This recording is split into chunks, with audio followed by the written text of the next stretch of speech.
Hello, everybody, and welcome to this hot off the press announcement release video. Completely unscheduled, but here we are. Today, I am Lucky Sixes. This is Hyper G. Hey, hyping the hype train as always. He's really hype. Hyper. Yep, Energy. this is my thing. Yeah, so this is, most of you will know that the Season Pack 2 was coming out, and Imminent. It's now. It's here. Imminent is now.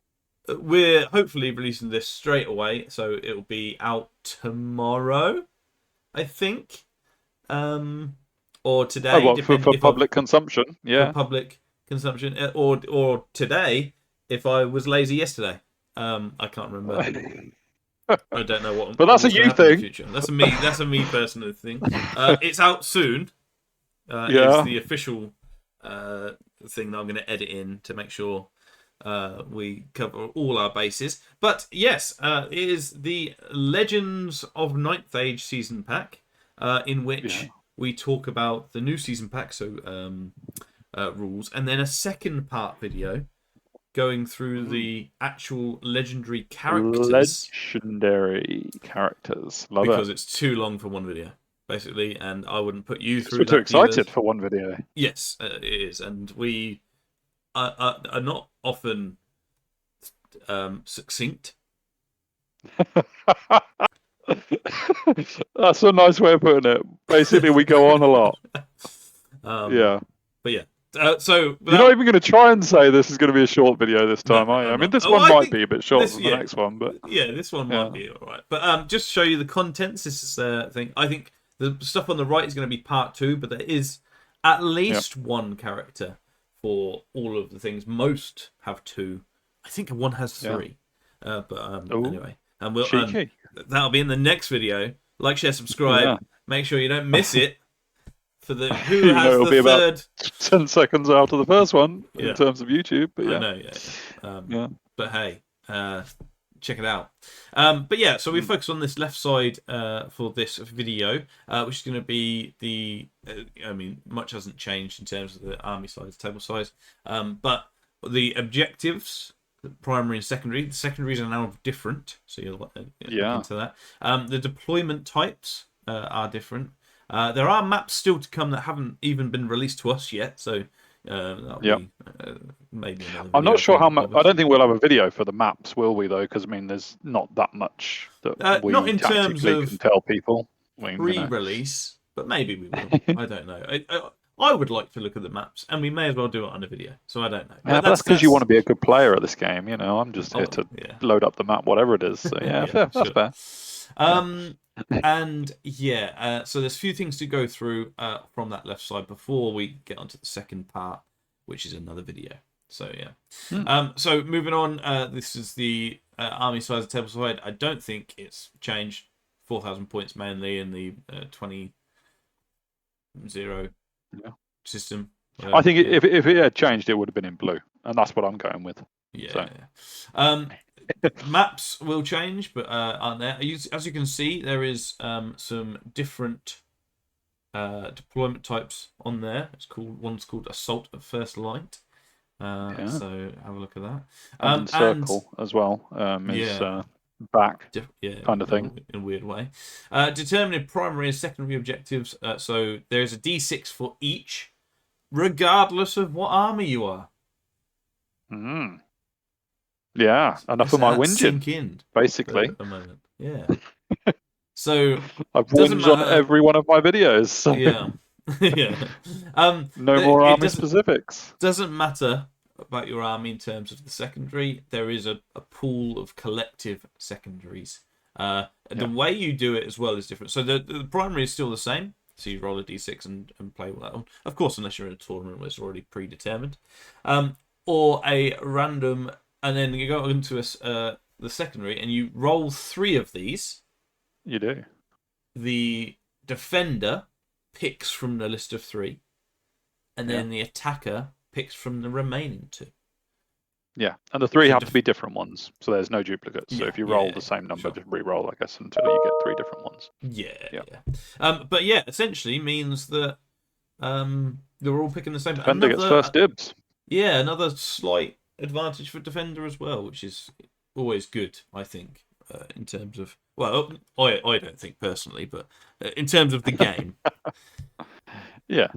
But yeah. So yeah, and we're going to go through them. So don't worry too much about them just yet. So deployment types: frontline clash, exactly the same. Don't worry about it. Yeah. That's your bread and butter standard game. Bottleneck, obviously exactly the same. It hasn't changed. So you've got defender chooses if they are player A or B, and then you go from that. So that's A being the big center, B being flanks. Long and thin. Long and thin. Spearhead. We'll move on. Speaking of I should point out at this point, I think the numbers have changed between the list above on the previous page and the numbers that it now gives on these pages, but I think that's just an editing thing, so I'm sure that'll be cleared up. Because number 3 on the list above was Encircle, whereas now it's Spearhead, but let's not worry about that too much. That's just Encircle's coming. Let's just focus on Spearhead, and it is exactly the same. So you've got your thirds of the board, with everyone finishing 9 inches, and you got a vanguard section each of you. So yeah, I quite like that. That's quite a cool thing. Good little immersion of a. I've quite enjoyed Spearhead when I've had it. Yeah. So yeah, happy to see that not changed. Encircle. So it's I'm sure it was called Encircle before, wasn't it? Or was it not? Oh, what? In the previous, it was no. I had it a minute ago. Sorry. I've changed books since then. But no, it was previously called Mutual Encroachment. Well, assuming that's kind of the one that is replaced, put it that way. Yeah, but it was a different map of the deployment, so it is completely different to Mutual Encroachment. Yeah. But in the last version, we didn't have an Encircle. So I think this is coming back to reintroduce Encircle, right? On what it was. So you've got as the diagram is the best thing to look at rather than the spiel. This one is always the pain to set up, in my opinion. I wasn't disappointed it was gone, being brutally honest. But at the same time, it's a good one. So in terms of once you've done your deploying, you're fine. Yeah, and same as always, the vendor chooses which one you're going to go in. So yeah, but yeah, it's back, baby, and Circle's back. Review flanks, exactly the same. So we're going to move straight on to Assault at First Light, the new one. This is completely new. It is. As you can see, the deployment zones are very different. They're sort of skewed.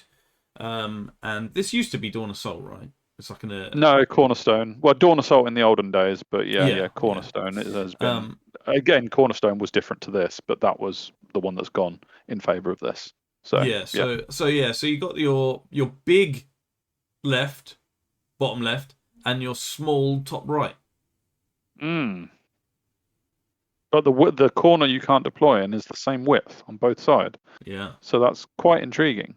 So the big deployment zone is a lot nearer the center, and you're only 18 inches away, which is very small. Compared to the others. So Defender has a huge advantage here, I think. It's just really starting to skew it. Yeah. Yeah, it's an interesting one. Because usually you would find quite a gap between the armies, but this one seems to have gone with, no, I'm going to be right on the middle zone and going to get the action going, isn't it? This is pretty good for, we'll see in a minute, but like having some of the objectives come up. I think this will sway a lot of objectives depending on what side you get. I think so. Yeah, definitely. And terrain's going to be big on this one as well. Yeah, there's not many times you're going to not want that big corner. Yeah, I think so. Because even if you're not deploying forwards, just stop your opponent from getting so far up the board. Yeah. So I think it's a real negative if you get that top one. Was the thin one? I would say so. Yeah, but yeah, I agree. Let us know if that's just my initial thoughts. Let us know if you think that's going to be any different, and if you think that, there's going to be times when you're going to want to be that other one. I don't know. Yeah. Right, moving on to primary objectives, and annoyingly, the formatting is not that great. But we will crack on with 5A and Trophies of War. So whenever an enemy unit engaged in combat, including all attached models, is removed as a casualty, put a single trophy token on a single friendly scoring unit that was just engaged with the removed unit. A unit immediately loses all trophies if it loses scoring. So, yeah, I mean, if you have more trophies than the other player by your scoring stuff, defeating their scoring stuff. Oh no, not it's a modified scoring. spoils of war, isn't it? Yeah. So, yeah. So you don't, but they don't have to be scoring. I've messed that one up a bit. So it's just an enemy unit engaged in combat. So if your scoring kills anything, so it can be chaff now, which is that's important. You get a trophy token. But obviously, if you flee for any reason after getting all that stuff, you lose your tokens. Or get destroyed. Yeah. But you don't take it off of someone. If you destroy the trophy holding unit, you don't take it off of them. Has been some versions in the past as well. Yeah. And it's just simply, the more you have, the more you do it. More chance you got winning. Simple. Fairly simple. And easy to track, I think. Yeah. Divide and conquer. Set up during pre-game selection. So this is referring to the map below. But yeah, the setup of it, you mark the center and divide the battlefield into quarters in terms of the scoring objective thing. At the end of game turns 3 to 6, a player gains a single objective counter if they have more quarters touching friendly scoring units than the opponent has. You can only have one single quarter at a time for units, and units with its center within 9 inches of the battlefield does not count for any quarter. So what this means is stay away from the center. But I believe I played this at Tech one year. I think so. Championships. But it's a couple of years ago, I think. Yeah, you just have to be touching. You don't have to have your center in each quarter. So as long as one thing is touching, it can only count for one quarter. Obviously, you couldn't put like one in the middle and count for both. But yeah, I quite like this. Actually quite a fun one to start doing and things. The one especially with the center being out of bounds in terms of winning any, objective wise. So the one I played before used to have like one of the quarters was your deployment zone, and you get the opponent, like you get 2 for that or something like that. But this is much. I think we had that at the Welsh Championships, that version of it. Fair. But yeah, so really fun idea of it, and I like this. It makes it a bit different from a. I do. Yeah, it is a get to this point sort of thing, but so far at 2, there's only 1 and 2 so far. So there you go. My stretch army is quite a lot, which I think is a good thing as well. Yeah. You know, if you've got that little scoring unit that you just put in the back corner and just say, "I've got one here," come and stop me. Absolutely. It's quite cool. Breakthrough, and we have. I don't think this has changed. I'm trying to work out whether it's changed or not. But it is mark all scoring units in the opponent's army list. Every time you remove one of them as a casualty, or get one of your scoring in the deployment zone, then you get a point. Yeah. So I think it's working quite well with that addition of the removing units in combat as well. Yeah. It makes it less skewed towards ambushing scoring units. Although they have still got heavy advantage, of course, but I think it's worked well in the versions that it's evolved through. So yeah, it's a nice one. Yeah, no reason to change it really. Yep. Secure target set up. I think this is the same as well. Place 2 markers on either side of the battlefield, centers 18 inches from the line. End of game turns 3 to 6. A player gains a single objective counter if they control more markers than their opponent. A marker is controlled if there are friendly scoring units and no enemy scoring units, which is the same. It just means that if you have 2, they have 1, you don't get a point. But I don't think that might have been even from last edition probably anyway. So but yeah, so as long as you're not both contesting it, one of you can claim it, and at the end of the game the most counters wins. Get those counters. Hold the center, the classic 9 inches from the battle line center, turns 3 to 6. Hasn't changed. It's still there. No. It's still a classic. Yeah, it is. That's a good one. However, a new one that wasn't there before is Skull of Harold Redstup. And good old Harold has come up with a new way to make basically secure targets kind of interesting, I think. Yeah. So place this is the old what did it used to be called? Was it Spoils of War? Because Spoils of War changed entirely, didn't it? Yeah. This is kind of, I mean, from a quick scan, it's bringing it back, but with terrain kind of thing. But yeah, I'll let you go through it rather than me randomly speculating. Place a battlefield center. Place a marker on the battlefield center and 2 markers on the opposite sides of the battlefield, 18 inches on the center again. So your 3 tokens. However, you place a clue token on each terrain feature except impassable terrain and player-made terrain. So that's you BC Sylvan people. Yeah. At the start of each friendly player turn, pick up a clue token from a terrain feature where there is a clue token, and, which is obvious really, a friendly scoring unit is in contact with it, and no enemy scoring units. So if you're on your own as a scoring unit in a terrain piece, pretty much for the first time, where there's a clue token, you can pick up the clue token. At the end of game turn 3, the player with the most clue tokens selects which marker holds the skull. And I guess the skull is what's the skull? The skull is what you're going after. So it's going to be out of those 3 things, tokens you put down, you select which one you're going for. I see. I'm with you. Yeah, I've got to keep reading, haven't I? If it's a tie, it's always the center. So more often than not, I think it's going to be the center. But if you are able to get around with your scoring units and get a few, like 1 extra token by the end of game turn 3, so the start of the second half of the battle, you can then choose where it goes, which I think is this could change every single time. I don't think this necessarily favours anyone. It favours more mobile units, so dwarves unlucky. But I don't mind this. I think this is quite an interesting one. I like your just casual dismissal of dwarves there. Yeah. Unlucky. Just don't play dwarves. Yeah, I like that. Yeah. So we've seen the disappearance of Forage and Plunder, which I guess was a little bit of a King of the Hill attempt revamp, and now it's just gone. I suppose this Harold's terrain thing is the closest we've got to any kind of terrain shenanigans. And it's a very simplified version. Yeah, but I think it's a nice way of making terrain engaging. Other than the ways it is mechanically in the game, and to use it in a token. I think this is better. I do. This a lot.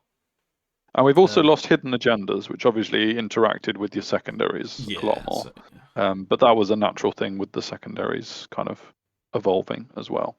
It will. And obviously we've regained, we've gained Divide and Conquer as an actual official primary objective in its place, which I think is a good one to come in. I've enjoyed it every time I've played a version of it. So agreed. So looking at the secondaries, which of course are all the same for everyone. So it's not no. What will I whinge about? You'll find things, don't worry. Oh, I already have. Yeah. Let's see. Okay. Legendary characters. I mean, that's what I'll whinge about instead. Yeah, absolutely. Yeah. Settle the score. So this is mark any 2 rank and file units on the opponent's army list. Both marked units. When you get it if both of them are removed as casualty decimated and shaken. So both now, not so not just one of them. Not just one. But don't worry too much about that. There are those in there. But they don't have to be scoring units, do they? On the but they do have to be rank and units, file. So not your single characters, BCs, or things like that. Yeah, on 3 things. Demonstrate superiority. Mark the 2 most expensive units on the opponent's army list. Where possible, each unit must be a rank and file unit with scoring. Yeah. So I'm presuming that second bit actually comes first in the priority of this. So They have to be the two most expensive. Two most expensive rank and file scoring, unless you don't have two rank and file scoring units. Yeah. That's how I'm reading it. Yeah. So I guess if you had a really expensive non-scoring unit, then you would still have to pick it. Well, unless you have a rank and file unit with scoring there as well, right? But only if they're the same price, because they wouldn't be the most expensive then, would they? Yes, I think that's a bit. This is where I'm getting confused. Yeah, I think me and you are already wrapping each other in knots just talking about it. Do they have? Because, and I'm looking at the other ones, and like for example, I capture the banners, but it's Markle scoring units, battles. But yeah, anyway, but like without getting onto the other ones, this doesn't necessarily tell you which one comes first as a priority. No, I guess the where possible creates problems for me. But if we think about it, it hasn't actually. Although the old demonstrates superiority. Let me read that out just for the comparison, because I mean it is one that's just transferred through. The opponent marks the two most expensive scoring units on their army list. If there is only one scoring unit, also mark the most expensive rank and file unit. If there are no scoring units, mark the two most expensive rank and file units instead. In any case of tie, randomize. There's a lot more words to it in the old version. Yeah. So what I'm seeing is, so let's say you got, and this is just stupid numbers, right? So you got two dragons, and in your thing, and that are both 800, but you've got a scoring rank and file unit which is 600, and another one which is 595. Now, which two units are you marking down? I mean, by the first sentence, it should be the two dragons. But the second sentence is also part of the paragraph. So does that mean that you're not... Is the where possible only the case when units are tied for points? Well, it doesn't say that, and it does say that elsewhere. No. So, that's my question. I mean, yeah, we need comment section again for this one, don't we? It's been reworded. How are you playing this, guys? I think they're suggesting that the rank and file with scoring comes first as a priority. So if there are two rank and file with scoring, it doesn't matter their cost, it's the most expensive ones of those. So why doesn't it just say mark the two most expensive scoring units on the opponent's army list? That's my question. So I don't really know the wording of this. So please, I'm going to confirm, but we've only just got this in this, so I need to ask that. And technically, demonstrate superiority of old had the same kind of vagueness, sort of, with more wording involved. So I don't know what. It doesn't seem like it's been in there to do this. I think it's just to carry that over. So what was the thing? What is the meaning for this? Let's go with that. But yeah, an odd one, a quite complex wording here in terms of that. Possible bit, like you said, annoys me. Just says priority. Where possible. Yeah, where possible does that mean that they have to when be I fancy it? Count? Or wants it? Yeah. If he doesn't want to kill my dragons, can he choose my unit of handgunners instead? Yeah. Please confirm T9A and others. Anyway, we move on. Slay the Beast. During setup, mark the two most expensive units on the opponent. So this is the same. Okay, I'm with that. Yeah, that's fine. These must be selected from rank and file units and characters of height 4 to 5 with solitary. Now that's what makes me think the second sentence is what you're choosing. Yeah. Because both of those two things are the instead same. Of using where possible, they've said these must be. So, which is a lot more definitive.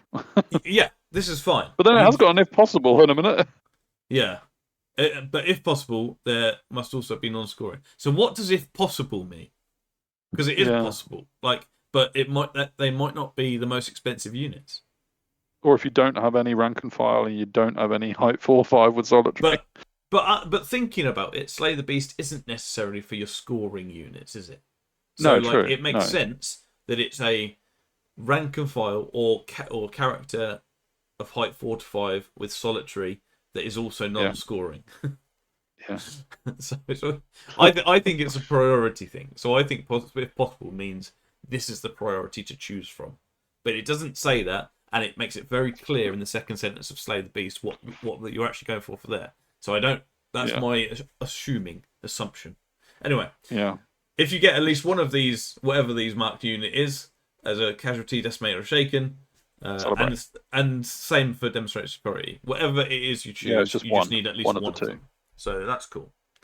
Yeah. Much easier to maybe get that's the bonus of settle the score is settle the score we can work out easily, so we have to get both of them.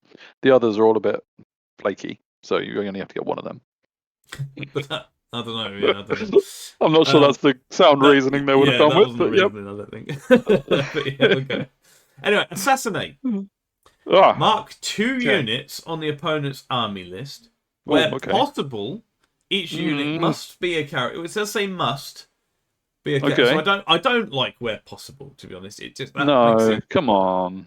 Come on. Just start with each unit must be a character. Yeah, each unit must be a character who can be deployed at the beginning of the game. What that's suggesting, though, is that if it can't be a character who can be deployed at the beginning of the game, because some armies, for example, don't have to have characters. Oh, yeah. Right? Then well, no army. Every army can have no characters, right? Right. So you just do 2 units. So if you haven't got characters, that's what it's trying to say. But I don't like how it said it, because it has confused me. It used to say if your opponent does not have 2 characters, then do this. So maybe they're trying to cut out a lot of language, but I'm not sure that helps when there's those old army lists that don't fit into the mold.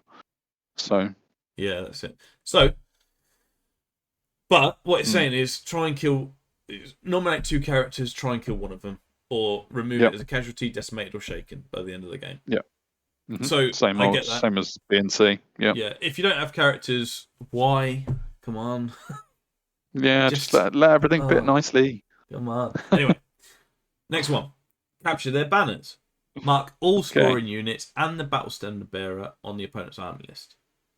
Okay. 3 or more of the marked units are removed. Okay. As a casualty, decimated, or shaken, then you get this objective. Or all if there were less than 3. I'm fine with this. This actually makes perfect sense. I mean, the old one of what was it called? Capture the flags, as opposed to capture their flags, their banners, was all about your own standards and having more than the opponent still alive.